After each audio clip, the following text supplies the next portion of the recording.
से निकला मुस्तफा, हम बहुत तेजी से आगे बढ़ने वाले हैं। पैसों का धोखा दूंगा तो मैं माफ कर देती, पर दिस इतना वक्त हो गया ना कि हम दोनों ने एक दूसरे। नाज़रीन, ड्रामा सीरियल कभी मैं कभी तुम की नेक्स्ट आने वाली अक़सात बहुत ही ज़बरदस्त बनने वाली हैं। रुबाब को फ़िलहाल इस बात का पता होता है कि अदील उसके साथ पैसों का फ्रॉड कर रहा है, लेकिन उसे इस बात का बिल्कुल इल्म नहीं होता कि अदील का अफेयर उसकी बेहतरीन दोस्त नताशा के साथ भी चल रहा है।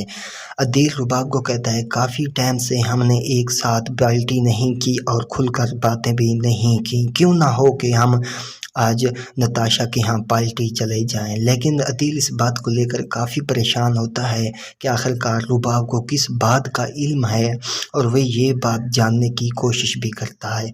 रुबाब नताशा के यहाँ पार्टी में जाने के लिए तैयार हो जाती है, लेकिन रुबाब को उसकी पार्टी में जाकर इस बात से पता चलेगा कि अदील और नताशा क्या अफेयर चल रहा है।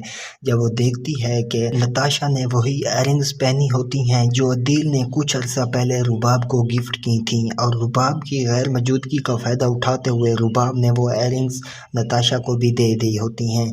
और रुबाब ये सब देखकर काफ़ी परेशान होती है, और नताशा भी फैसला करती है कि वो अब अदील को अपनी ज़िंदगी में बर्दाश्त नहीं करेगी, और वो इसके साथ वो करने वाली है जो ये सोच भी नहीं सकता।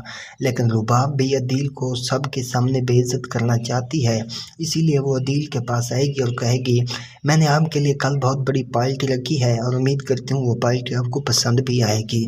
अदील ये सुनकर काफ़ी खुश भी होता है, लेकिन उसे ये इस बात का अंदाज़ा नहीं कि कल होने वाली पार्टी में इसके साथ क्या होने वाला है। और दूसरी तरफ मुस्तफ़ा की कंपनी और मुस्तफ़ा को भी काफ़ी उनकी गेम्स फेमस हो चुकी होती है, जिससे इनकी कंपनी और मुस्तफ़ा को काफ़ी भी इनकम हासिल होती है, जिससे इनको फ़ायदा होता है। लेकिन वहीं पर मुस्तफ़ा और शर्जीना के दरमियान दूरियां भी आ चुकी होती हैं, जिससे शर्जीना ये बात परेशानी से लेकर बैठ जाती है, और वहीं इसकी तबीयत भी ख़राब हो जाती है।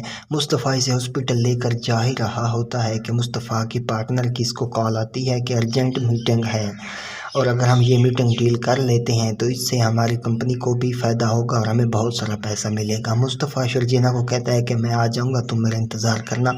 लेकिन शर्जीना की तबीयत काफ़ी ज़्यादा ख़राब भी हो जाती है, और वहीं पर वो सो जाती है। लेकिन मुस्तफ़ा से कहता है, तुम खाना खा के सो जाना, मैं देर से आऊँगा।